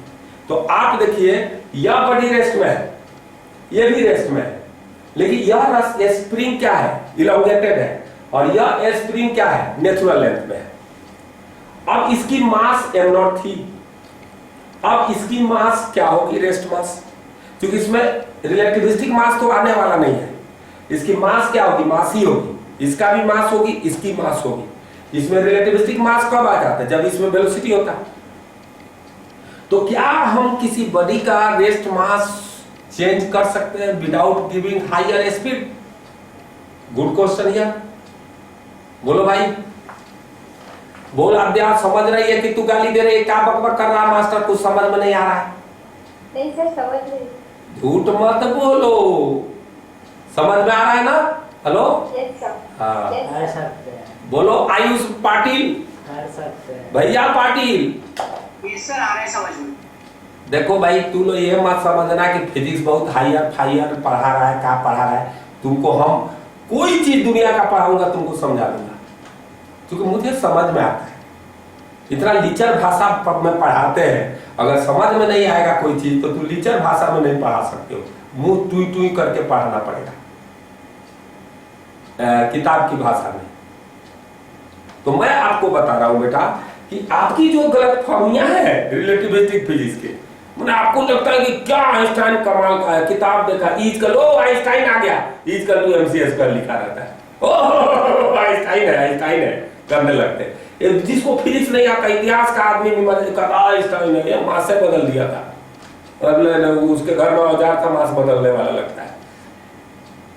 तो मैं आपको बता रहा हूं कि ये नेचुरल लेंथ में है, और इसको आपने खींच दिया तो इसकी क्या बढ़ी? इतना तो देखो, आप सब कुछ जानते हैं, दुनिया में हर फिजिक्स में लॉ तो रहेगा ही भाई, वो अपने लॉ के अनुसार एक्सप्लेन करेगा, ठीक है। वो रिजल्ट कि ऐसा थोड़ा है कि आप क्वांटम फिजिक्स पढ़ गए तो मरे हुए आदमी को जन्म लेता हुआ माना जाएगा, जन्म लेते हुए आदमी को मरा हुआ माना जाएगा, ऐसा तो नहीं होगा ना। फिनोमेनन है, आम का टूटना क्लासिकल फिजिक्स में भी हो सकता है, रिलेटिविस्टिक फिजिक्स में भी हो सकता है, क्वांटम फिजिक्स में भी हो सकता है। हाँ ठीक है कि किसी का बेटर एक्सप्लेनेशन हो सकता है, किसी का वीक एक्सप्लेनेशन होगा, लेकिन रिजल्ट तो सेम आएगा फाइनली। अब बॉल टकराया, इससे क्वांटम फिजिक्स से पूछोगे तो क्लासिकल से पूछोगे तो इलास्टिक बॉल टकराया लौट गया, क्लासिकल फिजिक्स का वेव फंक्शन है भाई, क्वांटम फिजिक्स ये जीरो नहीं हो सकता है, का इसमें घुसेगा फिर निकल कर जाएगा, लेकिन फाइनली तो निकलिए के जा रहा है ना। अब ये कितना बड़ा चीज है, अब देखो क्वांटम फिजिक्स वाला का कितना फायदे का चीज है। कहीं कहीं पर पढ़ोगे सब एटॉमिक में कि पार्टिकल तो ऊपर जा ही नहीं सकता है, चल क्या। कभी कभी होता नहीं है कि तुमको बिना एक्सपेक्टेशन का वहां पार्टिकल पाया जाता है, अरे इतना जो धीरे से मारे तो उतना ऊंचा चला गया, तो आपको लगता है ऐसा। तो सब एटॉमिक पार्टिकल्स में होता है, उसके पास उतनी एनर्जी नहीं है, वहां पहुंच गया। ये नेचर में ऐसा होता है। हम प्रोजेक्टाइल मार रहे हैं, कंचा 5 बार मारे, 5 बार कहां लगता है, एक आध बार मिस कर जाता है, जबकि शहर में तो लॉ लगा ही रहे थे। तो जितनी फिजिक्स को आगे की भाषा में पढ़ोगे, क्वांटम में पढ़ोगे, उतना ही बेटर इंफॉर्मेशन देगा। जो लगेगा जो नेचर में तो ऐसे ही होता था, क्लासिकल में लगता था कि नहीं हो रहा है, हम जो पढ़ते थे। क्वांटम बोलेगा तो एकदम लगेगा जो ओ ऐसा होता तो है, लेकिन वो जो समझाएगा तो बकवास लगेगा कि क्या बकवास कर रहा है, पूरा क्लासिकल का उधेर कर रख देगा कॉन्सेप्ट। लगेगा जब हम जो पढ़े थे हम बेवकूफ थे, यही चालाक बन रहा है ऐसा होता है। तो फिर से लेकिन तुम ये जान जाओ, हाँ ठीक है उनकी एक्सप्लेनेशन है, तुम्हारी भी अपनी एक्सप्लेनेशन है, उनकी हो सकता है बेटर है, क्वांटम फिजिक्स वाले बेटर है, तुम थोड़ा सा वीकर है, यही हो सकता है उनका। तो मैं आपको बताना चाह रहा हूं कि ये नेचुरल लेंथ में है और ये एक्स से इसकी बढ़ गई, इलॉन्गेशन हो गया, मैंने लेंथ बढ़ गया, तो ये बढ़ गई तो ये इसमें एनर्जी, इसमें और इसमें एनर्जी ज्यादा होगा। यहाँ ने सही बोला था तुम लोगों ने, जब एनर्जी यहाँ ज्यादा हो गया, लेकिन छोटंकी जो पगला गया, यार यहाँ रिलेटिविस्टिक का बात कैसे होगा, स्पीड है या नहीं, ये तो रेस्ट में है, ये तो मेरा वाला है क्लासिकल फिजिक्स। लेकिन अगर इसके लिए मैं टोटल एनर्जी लिखूं तो इसकी टोटल एनर्जी m0c² है, तो क्या इसकी भी टोटल एनर्जी m0c² लिख सकते हैं? ज्यादा होगा। चल अब ज्यादा होगा, लेकिन ज्यादा हुआ तो क्यों हुआ, ये भी पूछने वाला चीज है कि ज्यादा तो हुआ, लेकिन ये तो बता सनम कि ये ज्यादा कैसे हो गया, ये तो वेलोसिटी देते तो काइनेटिक एनर्जी बढ़ जाता। अब तुम बोलोगे मास्टर तूने बोला टोटल एनर्जी mc², तो कोई रेस्ट में है तो टोटल एनर्जी तो m0c² हो सकता है, लेकिन यहाँ इलॉन्गेट है तो इसकी टोटल एनर्जी तो ज्यादा है, तो इसकी रेस्ट मास बढ़ जाएगी, यानी इसकी रेस्ट मास हो जाएगी m0-c² और यह m0- ग्रेटर होगा m0 से। आई बात समझ में? तो एक बॉडी का रेस्ट मास भी बढ़ सकता है।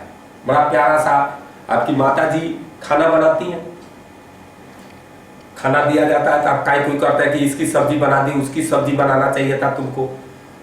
बाप से तो डर लगता है, माँ से तो आदमी थोड़ा इधर उधर कर ही लेता है।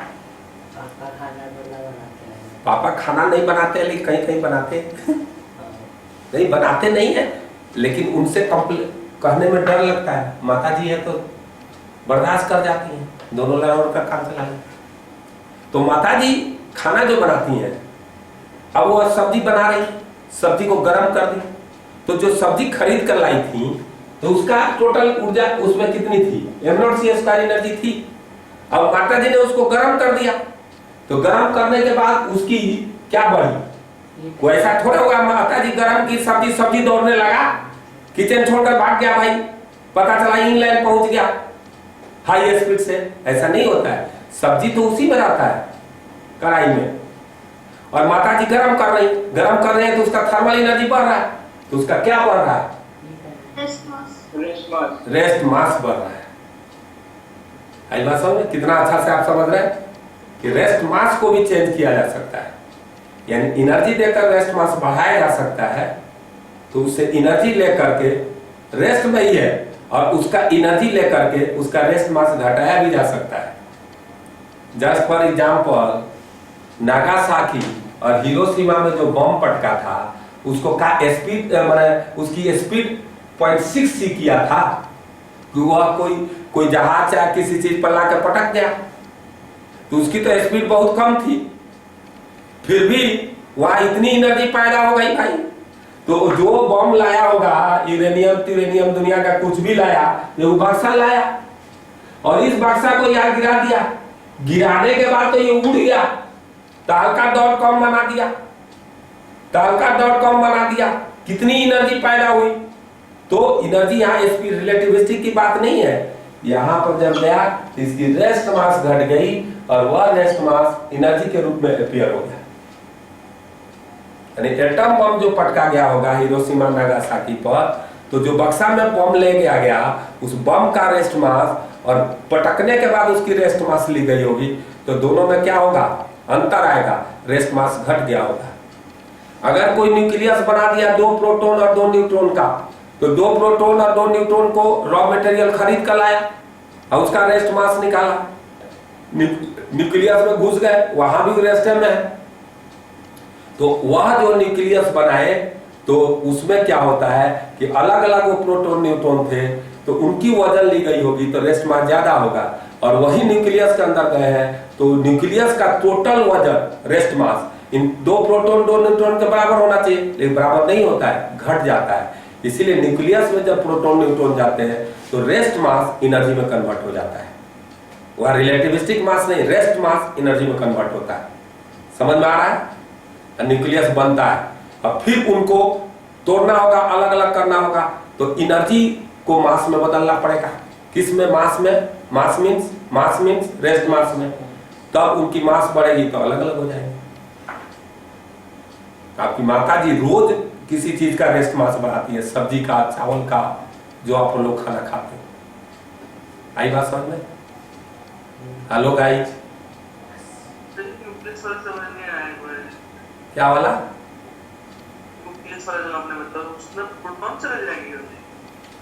अरे बेवकूफ कहीं क्या, कोई न्यूक्लियस बनाएगा तो 2 प्रोटॉन और 2, जैसे चलो कार्बन का न्यूक्लियस बना रहे हैं तो बनाने में कितना रॉ मटेरियल चाहिए? 3 कितना होता है कार्बन का?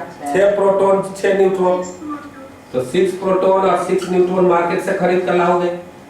7 भी होगा नहीं, इसका ही बता रहे हैं स्टेबल। तो मैंने ऐसे ही हम तेरी भाषा में सिखा रहे हैं, ऐसे थोड़े मार्केट में प्रोटॉन बिकता है। मान लिए कोई सामान बना रहे हैं, मूर्ति हम लोग बच्चा थे तो नहीं बनाते थे, सरस्वती पूजा में मूर्ति बना रहे हैं, मुंह नहीं बढ़ रहा है, मुंह हनुमान का बन गया। तो ऐसे बच्चा में नहीं रहता है कि जिंदाबाद 15 अगस्त बनाएंगे, झंडा फहराएंगे। एक छोटा बच्चा का एक तमन्ना होती है। उसी तरह का बात कर रहे हैं कि अगर मान लो तेरे को कहा गया न्यूक्लियस से खिलौना है, तुमको बनाना है, तो पूछो क्या लगता है भाई? कलर वलर नहीं रहता है, तो कहोगे कि 6 प्रोटॉन लगता है 6 न्यूट्रॉन, वो 6 प्रोटॉन और 6 न्यूट्रॉन लगा दिया, ला दिया, तो भाई पहले वो न्यूट्रॉन प्रोटॉन थे, अब वह एक जगह असेंबल हो गए, चिपक गए थोड़ी दूर में, तो थोड़ी दूर में चिपक गए तो प्रोटॉन रिपेल कर रहा है, फिर भी चिपक गए, तो चिपक करके फिर प्रोटॉन नहीं है, या तो प्रोटॉन है तो भाग जाते, वहाँ प्रोटॉन नहीं है, वो प्रोटॉन की मास घट गई, रेस्ट मास घट गई। अब बेचारा जैसे यहाँ से ऐसा सोचो, तूने अमेरिका चल गया, पासपोर्ट भूल गया, या पासपोर्ट है भी पैसे नहीं है वहां से टिकट का, यहाँ का बात आप समझ रहे हो? तो तू इंडिया का आदमी तब ले नहीं बन पाओगे जब तक ले तेरे पास उतना पैसा ना हो यहाँ आने का। उसी तरह प्रोटॉन न्यूट्रॉन अब अपने नहीं रहे, न्यूक्लियस के पार्ट हो गए। अब उनको अगर अलग होना पड़ेगा तो उनको प्रोटॉन बनाना पड़ेगा, यानी उनकी रेस्ट मास बढ़ानी पड़ेगी, क्योंकि जब वो बन रहा था न्यूक्लियस तो प्रोटॉन नहीं होता है, कोई सामान खरीद कर लाते हैं, काट कूट करते हैं और चिपकाते हैं। अब जाओगे दुकानदार वाला तो थोड़े लेगा, अब क्या करना पड़ेगा? अगर ऐसा तेरे पास मशीन है कि फिर उसको सटा करके बना दे तो ले लेगा। तो उसी तरह प्रोटॉन न्यूट्रॉन जब न्यूक्लियस में घुसेंगे तो उस समय रेस्ट मास लॉस कर देते हैं, कुछ पूरा नहीं थोड़ा बहुत, तो वो लॉस करते हैं, तो वो लॉस करते हैं एनर्जी के रूप में चला गया। अब फिर उनको तोड़ोगे तो एनर्जी देना पड़ेगा उतना, तो मास में बदलेगा। तो अगर न्यूक्लियस टूटेगा तो मास एनर्जी मास में कन्वर्ट होगा, और न्यूक्लियस बनेगा तो क्या होगा? मास एनर्जी में कन्वर्ट हुआ है, इसलिए वो टूट नहीं सकता है, क्योंकि अगर जब तक उनका मास नहीं बढ़ेगा वो जा ही नहीं सकते।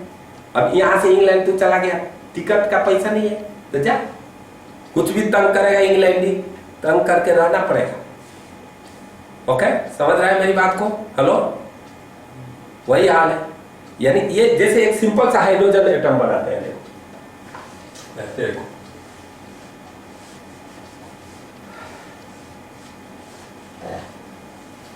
एक सिंपल हाइड्रोजन एटम बनाता है, एक simple hydrogen atom. Hydrogen atom तो एक थोड़ा सा जानिए, ये हाइड्रोजन एटम में एक प्रोटॉन है और एक इलेक्ट्रॉन है, ये दूर दूर है। तो rest mass energy E equal to mc square है ना, तो m equal to E by c square होता है। तो एक यूनिट मास का हो सकता है मेगा इलेक्ट्रॉन वोल्ट पर c स्क्वायर। 1 इलेक्ट्रॉन वोल्ट में क्या होता है? 1 इलेक्ट्रॉन वोल्ट 1.6 इंटू 10⁻⁹ जूल होता है, और 1 मेगा इलेक्ट्रॉन वोल्ट जो होता है या 1.6 इंटू 10⁻13 जूल होता है, केमिस्ट्री में बताएगा। तो अगर तुम इस यूनिट में अगर बदलोगे इलेक्ट्रॉन का मास, c स्क्वायर मतलब क्या है? सी स्क्वायर माने स्पीड ऑफ लाइट है, जैसे E equal to M C square है, तो एम का यूनिट निकालना है, तो यह एनर्जी है, तो energy by C square M का यूनिट हो जाएगा। और वह तो यूनिट निकालना है, हाँ। मीटर पर सेकंड पर मेगा इलेक्ट्रॉन वोल्ट हो गया, मास का यूनिट निकाल रहे हैं, और मेगा इलेक्ट्रॉन एनर्जी है, तो जैसे हाफ एम वी स्क्वायर होता, तो वी स्क्वायर और सी स्क्वायर के यूनिट से मैं कट कर मास का यूनिट हो जाए। समझ रहे हैं? यानी एनर्जी में वेलोसिटी स्क्वायर के यूनिट से डिवाइड करोगे तो मास की यूनिट हो जाएगी। तो ये मेगा इलेक्ट्रॉन वोल्ट है। तो आपका कहने का मेरा मतलब है कि इस यूनिट में मास को बदलना है, जैसे इलेक्ट्रॉन को बदलना है, इलेक्ट्रॉन का मास क्या होता है 9.1 × 10⁻³ kg, ये ना होता है, बोलो। अब ये होता है, अब इसको बदलना है उस यूनिट पे, तो क्या करोगे? पहले तो क्या करोगे भाई, एनर्जी निकाल लोगे, तो m0c² करोगे, डिवाइड कर दोगे 1.6 × 10⁻³ 13, तो इतना मेगा इलेक्ट्रॉन वोल्ट पर आएगा। नहीं समझ में आ रहा है? एक मिनट सुनो, ये जो है इसका रेस्ट मास एनर्जी निकाल लो पहले, तो इसकी एनर्जी कितनी होगी m0c²। अब ये हो गया 9.1 × 10⁻³ c², 9 × 10⁻16, 3 × 10⁸ का स्क्वायर कर दिया, इतना आपको जूल आ गया। ठीक है, अब ये एनर्जी को क्या करो, डिवाइड कर दो इससे, इससे, तो यह 9.1 × 10⁻³ × 9 × 10⁻16 अपॉन क्या होगा, उससे डिवाइड कर 1.6 ×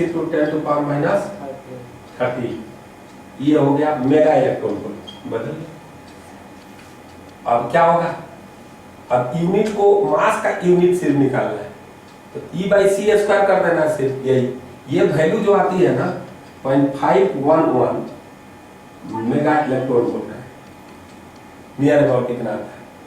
और इसको यूनिट मास क्या हो गया, यानी अगर मास ऑफ इलेक्ट्रॉन लिखना हो, मास जब भी हम लिखेगा ना तो उसका मतलब होता है rest mass. Rest mass of electron लोग लिखते रहता है, ये सब चीज मास ऑफ इलेक्ट्रॉन लिखना चाहिए किताब को भी। तो रिलेटिविस्टिक मास थोड़ा है, तो mass of proton mass of electron लिखना चाहिए मेरे अनुसार। लेकिन लोग रेस्ट मास ऑफ इलेक्ट्रॉन लिख करके जब पढ़ना रहता है बच्चा को लगता है वो रेस्ट वाला मास है, चलेगा तो मास बदल जाएगा। तो ये मास ऑफ इलेक्ट्रॉन जो होगा, ये जो होगा, अब बात को समझो, मास ऑफ इलेक्ट्रॉन की अगर बात की जाए तो इसमें 2-3 पॉइंट को आपको समझना पड़ेगा। इलेक्ट्रॉन का मास कितना होगा देखिए, तो मास ऑफ इलेक्ट्रॉन की बात अगर की जाएगी तो यहाँ पर कितना आने वाला है, बोलो मास ऑफ इलेक्ट्रॉन। तो मास ऑफ इलेक्ट्रॉन 9.1 × 10⁻³ kg, या लिख सकते हो 0.511 मेगा इलेक्ट्रॉन पर c²। यूनिट कर दिए, यूनिट है, इससे कोई मतलब नहीं, या तो केजी में लिखो या जैसे कि यूनिट है क्या। उसी प्रकार जब प्रोटॉन का निकालोगे तो यहाँ पर 1.67 × 10⁻⁻, उसमें भी तो नीचे c² है, वो यूनिट हो गई ना, ये यूनिट है, अब वो 0.5 एनर्जी है, ये इतनी एनर्जी इक्वल टू mc² होगा। डिवाइड बाय c² तो हो जाएगा, मास बता रहे हैं? हैं वो ये पूरा यूनिट के रूप में यूज हो रहा है पूरी। मतलब जब अपन कैलकुलेट अगर करना हो तो c² को उसमें से डिवाइड करते हैं, अगर मास बताना हो। नहीं, यूनिट तुम सोच रहा है कि मेगा इलेक्ट्रॉन वोल्ट है, मास का यूनिट है या नहीं? तो मेगा इलेक्ट्रॉन वोल्ट पर c² बस। तो लेकिन मास लिखेंगे तो वो तो एनर्जी बाय c² होगा, तो c² उसमें भी तो डिवाइड होगा ना, तो यही यूनिट है। अच्छा उसी को यूनिट मान लीजिए, c²। मेगा इलेक्ट्रॉन वोल्ट पर c² ही यूनिट है। समझ रहा है ना? समझ में आया? अब मैं बता रहा हूं ये चीज आपको, जैसे प्रोटॉन के लिए भी आप निकाल सकते हैं। प्रोटॉन के लिए जब निकालिएगा तो क्या होगा, प्रोटॉन का मास होता है नियरली 1.67 × 10⁻ -27 kg। तो प्रोटॉन का ऐसे आ जाता है, नियरली बता दे रहे हैं, मास ऑफ प्रोटॉन जब आप निकालेंगे तो वो आ जाता है 1.66 या 67 लेता है लोग, -27 kg, और यह अराउंड 938 मेगा इलेक्ट्रॉन वोल्ट पर CS का रहता है। अब कहेगा रेस्ट मास एनर्जी क्या है, तो 938 मेगा इलेक्ट्रॉन वोल्ट, और रेस्ट मास कितना है, तो 938 मेगा इलेक्ट्रॉन वोल्ट पर CS स्क्वायर। सही है, इसमें किसी को दिक्कत आ रहा है? इसी तरह इसका भी निकाल लेंगे। अब हाइड्रोजन एटम का रेस्ट मास निकालो, लिखो find rest mass of hydrogen atom. Find rest mass of hydrogen atom. एक छोटा सा सवाल करो, देखो क्या है।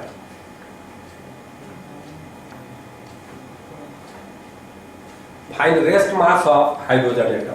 938.511 मेगा इलेक्ट्रॉन वोल्ट पर C²। हाँ, अरे निकालो भाई। प्रोटॉन का मास क्या है, वो नहीं पाया है। 938 मेगा इलेक्ट्रॉन वोल्ट पर CS तो निकाल लेना, खुद भी निकाल करके देखना सब। 938 939 आ जाएगा, उसको बदलना ना MCA स्क्वायर के अनुसार, जैसे ही किया करके देखोगे तब तो 938 या 939 के आसपास है।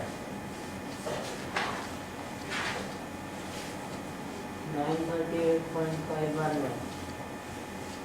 हाँ, ये लड़का बोला 938.511 मेगा इलेक्ट्रॉन वोल्ट पर CS स्क्वायर। सही है कि गलत है? ये गलत है।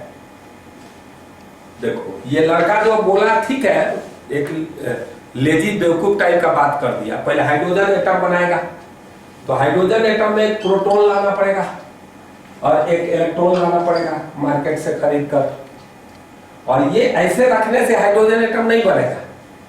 हाइड्रोजन एटम बनेगा तो इलेक्ट्रॉन को नजदीक जाना पड़ेगा हाइड्रोजन एटम के ग्राउंड स्टेट में। तो केमिस्ट्री में आपके सर जी बताए होंगे, इस साल हम भी एटॉमिक स्ट्रक्चर पढ़ाएंगे।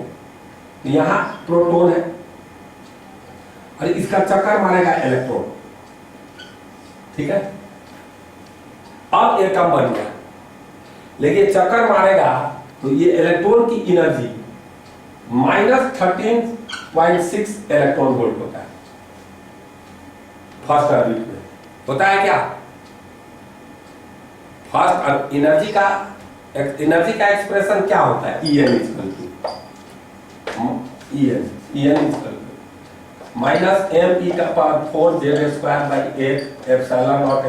Z²/8 यही होता है।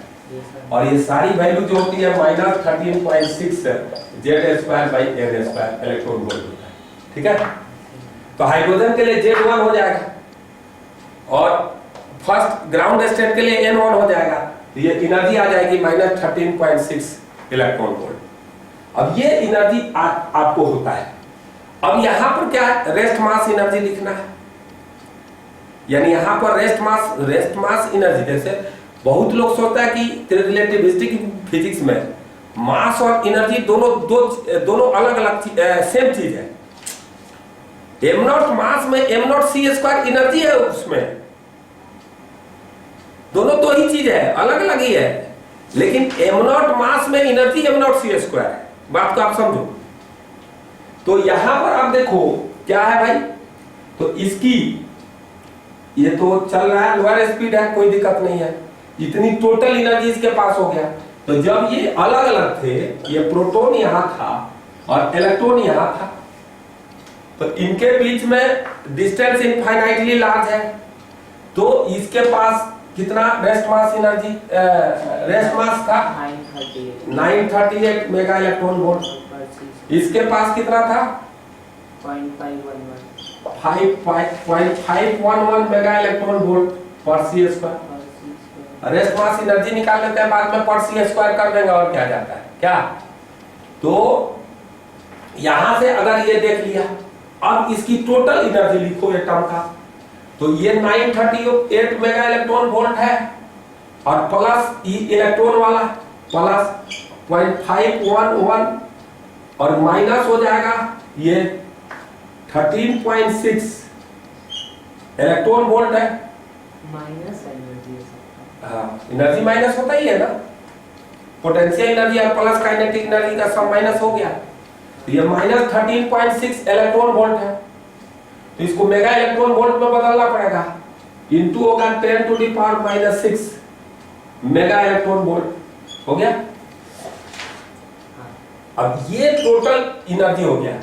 तो रेस्ट मास अगर इस हाइड्रोजन एटम का निकाला जाए या रेस्ट मास एनर्जी निकाला जाए तो इतना होगा, और मेगा इलेक्ट्रॉन वोल्ट पर सी स्क्वायर कर दोगे तो वही रेस्ट मास हो जाएगा।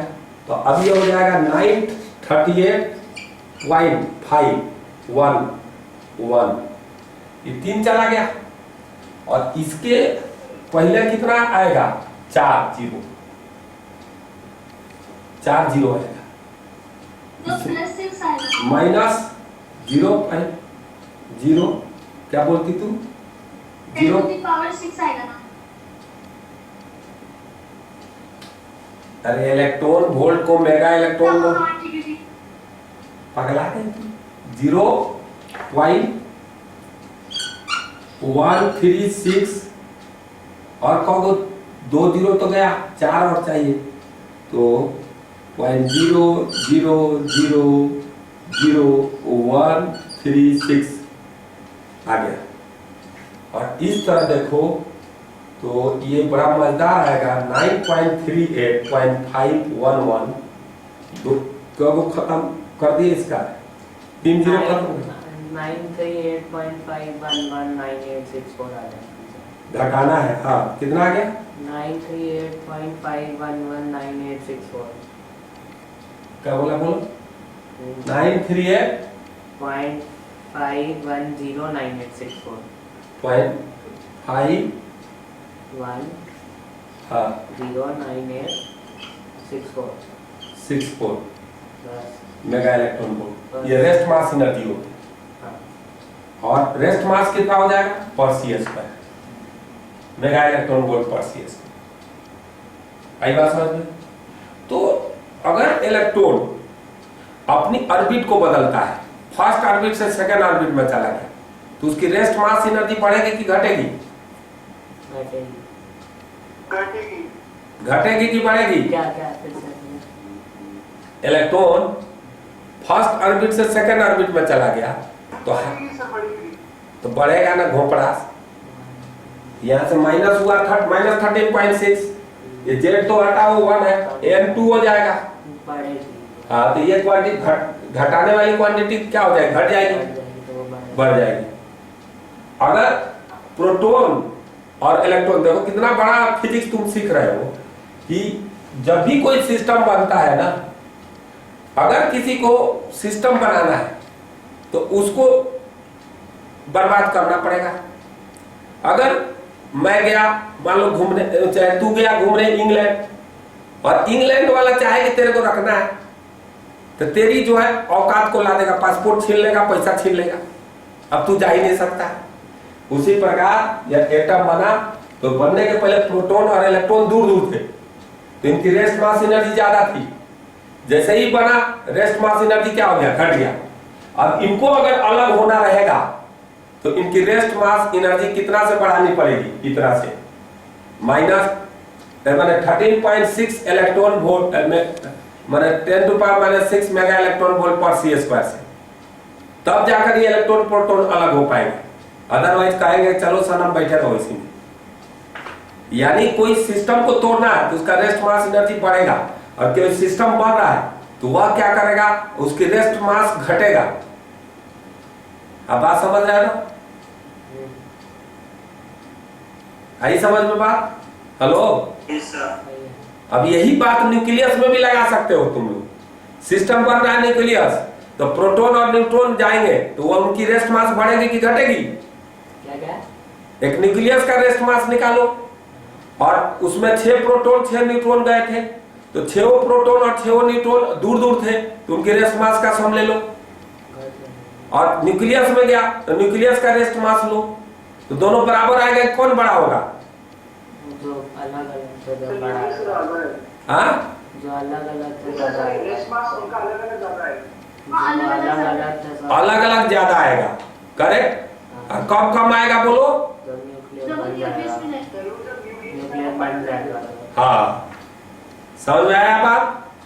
हेलो हेलो गाइस, तो ये रेस मास का खेल है जिसको हम लोग खेल लिए। तो कल थोड़ा सा अपन पढ़ेंगे ज्यादा और डिस्कशन थोड़ा कम करेंगे, क्या? क्योंकि खींच जाएगा नहीं तो। हाँ, कल से अधिक खींचा नहीं जा सकता। कल इलेक्ट्रोस्टैटिक में हम लोग को बेसिक में आना ही पड़ेगा। तो अभी हमको लग रहा है और आधा घंटा लगेगा। अच्छा, तो हाँ, जब प्रोटॉन और न्यूट्रॉन न्यूक्लियस बनाएंगे तो उसमें क्या करते हैं?